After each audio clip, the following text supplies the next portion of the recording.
Understanding the planetary gear system. In the world of mechanics and engineering, gears are fundamental to transmitting motion and power, but among them, the planetary gear system stands out. Compact, efficient, and powerful. It's a marvel of design. At first glance, it might seem complex, but let's break it down.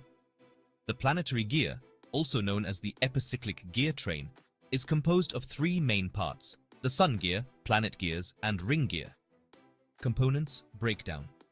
At the heart of the system is the sun gear, located in the center. It's named after the sun for a reason.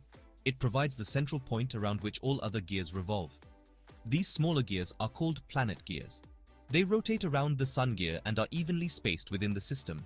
The planet gears are mounted on a rotating carrier and revolve not only around the sun gear but also on their own axis. Finally, we have the ring gear. This large outer gear surrounds the planet gears and meshes with them, completing the system. How it works. The magic of the planetary gear system lies in its ability to distribute power and change speed and torque with incredible efficiency. You can achieve different gear ratios by adjusting which component is stationary and which is driven. If the sun gear is the driving input and the ring gear is held stationary, the planet gears will spin and rotate the carrier, providing a higher torque output at a reduced speed. Alternatively, suppose the planet carrier is held stationary and the ring gear is the driving input. In that case, the sun gear will rotate at a higher speed but with reduced torque, ideal for high-speed applications. Applications.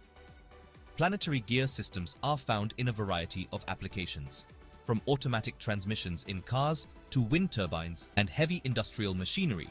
They provide the perfect balance of speed and torque. Efficient, compact, and reliable. The planetary gear system is a testament to engineering ingenuity. A small component with a massive